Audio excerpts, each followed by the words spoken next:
So this kid is gonna grow up to be one of America's most notorious con men. Now the kid's name is Barry, and Barry's 16 when this story starts, and he's going to high school in California, and Barry really, really loves money. Now, wait a minute, Chiefs. Are you trying to tell me that Barry over here is the only ones that loves monies in this world? I don't think so, Chief. Let me know down below if you like monies. Like he'll do anything to get it, Right. even if he has to con people. So one day in 1982, he starts up a rug cleaning business in his parents' garage. And he calls it ZZZZ Best, or Z Best. And Z Best is a I remember this company's. My grandmother used to use his services, but she's no longer with us. legitimate business cleaning carpet, but Barry's not really making much money from it. No. So he comes up with a few other sketchy ideas to make himself some money. Like he hires some goons to come in and steal. Hey, it's Larry and Steve's. I knows these guys. They're from Brooklyn's.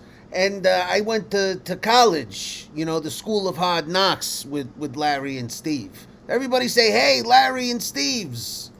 A bunch of stuff from him, and then he reports it to his insurance company, so Right. they'll have to pay him for his lost items. Right. Basically, he commits insurance fraud.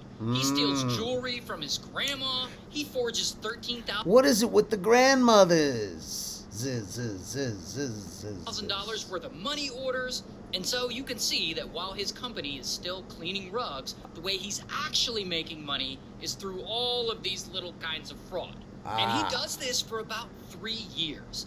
Then, in 1985, credit cards start becoming a very popular way to pay for things. So Barry figures out that whenever he needs more money, he can just add a bunch of bogus extra charges to some of his customers' credit cards, hoping that they won't notice. You see, this is before the days of the Apple Pay and Zells and all these things, okay? So you got to remember that back then people were easily tricked. And when some of them do notice, he's like, oh, it must have been some crooked employees. Sorry about that. And he pays them back.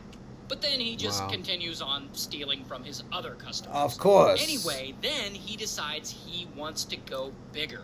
And that is when he brings in a friend to the business. And with this friend, he sets up a fake company. He brings in He-Man. An appraisal service. See, there's He-Man's appraisal service. And the sole purpose of this appraisal service is to verify that Barry's company, Z Best, is involved in building restoration. Building restoration is like when a building catches on fire, the insurance company will pay for a company to come in and restore it. So Barry is basically telling these insurance companies that he's restoring the interiors of these old damaged buildings so that they will... Now, come to think of it, I grew up in Brooklyn's. Right now behind me are the streets and, the taxi cabs and stuffs. And I remember this restoration company came in to Brooklyn and they did the restoration for a few burned down buildings. And they're still burned down. They didn't do a very good job. They'll reimburse him with lots of money. The thing is, these old damaged buildings don't exist. The whole thing is a scam, but whatever, Sees? it works. And suddenly, Z Best is making tons of cash from this. But even so, it's still not enough for Barry. He wants even more. So that next year, in 1986, he decides to take his company public. Z Best is going to be publicly traded. That way he can bring in money, and that way he can start scamming the shareholders. Wow. Now, when a company goes public, usually an auditor needs to come in and check out the business first and make sure it's all legit. No problem. Barry just sends his friend to rent out a whole building, and he stages it to look like a work site, and this ends up fooling the auditor. And so, Z Best ultimately ends up going public. And this is crazies. See, also, the New York Stock Exchange is not too far from Brooklyn's, where I'm from. So, when I walk by there, sometimes people tell me, hey, get the hell out of here. And I say, Why? I'm Hemi Jeeps. You don't knows me from YouTube's? Do you want to take a picture? Company, it ends up being valued at over $300 million. Whoa! Barry's shares alone are valued at $64 million. And Wow. within a month, the stock rises and his shares become worth $110 million. So the dude is like totally rich now. He's even doing The dude abides. commercials by this point. What movie is that from? Barry Minko, president of Z-Best Carpet Cleaning. But despite this high valuation, since the old building restoration part of the business is based on one big lie, behind the scenes, Barry has to borrow money and shuffle funds between bank accounts and basically turn the whole thing into sort of a big Ponzi scheme.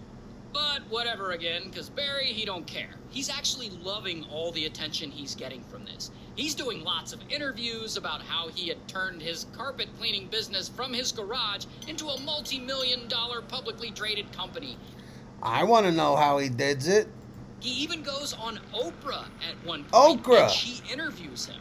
Now, after one particular newspaper interviews him, the Los Angeles Times, they suddenly start getting contacted by a bunch of his former customers who had dealt with the fraudulent credit card billing scheme back in his early days. Right. So the Los Angeles Times publishes a story about all his past fraud.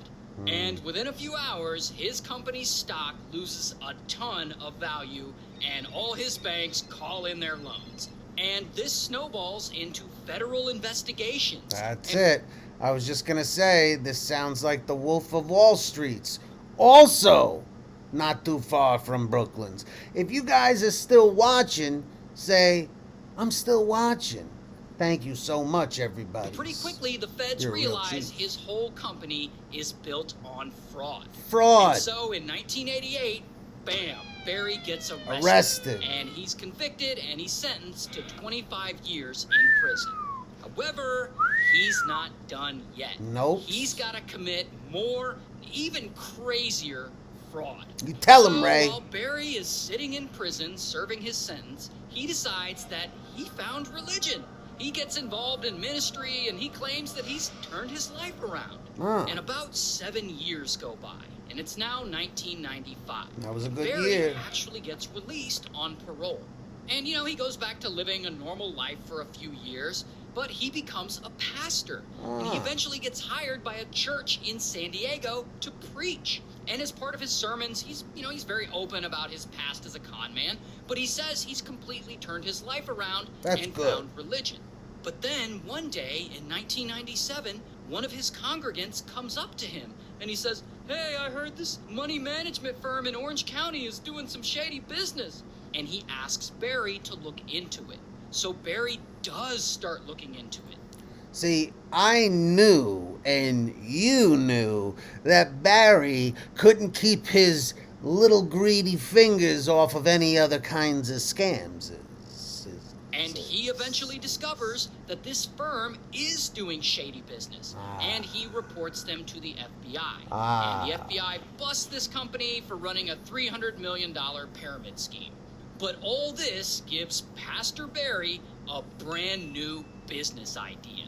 Why doesn't he just start a company that exposes the fraudulent business practices of other companies? Yep. And that's what he does. In 2001, he starts a company called the Fraud Discovery Institute. The While FDI. still being a pastor at the church. And to his credit, him and his company, they actually do bust quite a few other companies for shady business practices.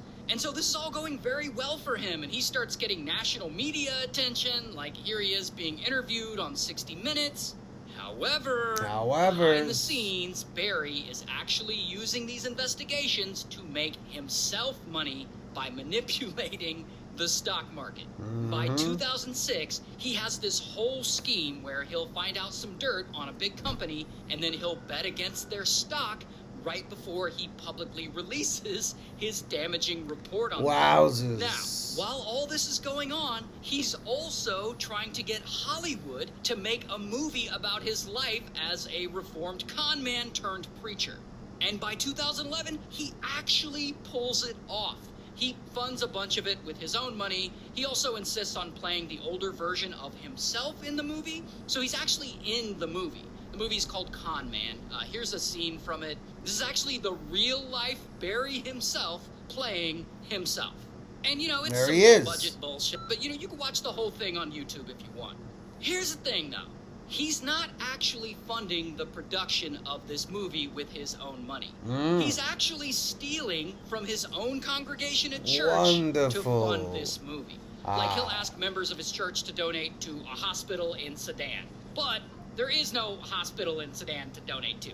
So he's just taking that money and he's using it to fund whatever he wants. He actually... Ladies and germs, this is an example of what not to do's is in life. There are no shortcuts. ends up stealing more than $3 million from his own congregation. Nice. Now, as far as his Fraud Discovery Institute goes, he eventually accuses the wrong business of being shady, and they end up filing a lawsuit against him, and he ultimately loses that lawsuit. And the FBI ends up investigating him for insider trading and for stealing from his own congregation, and so, bam, they arrest him. And I don't have a mugshot, but here is a more recent photo of him. And ultimately, he gets sentenced to 5 years in prison for the insider trading and another 5 years in prison for stealing from his congregation.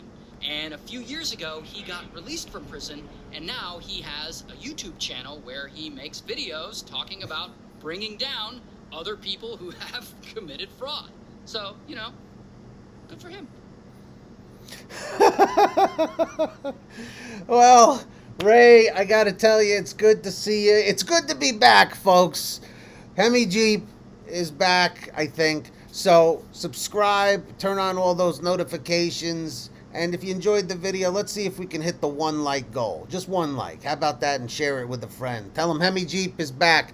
And tell me if you're ready for Hemi Jeeps is in the comments. Go check out Ray's video. Links in the top of the description. And until next times, you keep watching those videos. We'll keep reacting. You knows what I means. Yeah, you knows what I means, Chiefs.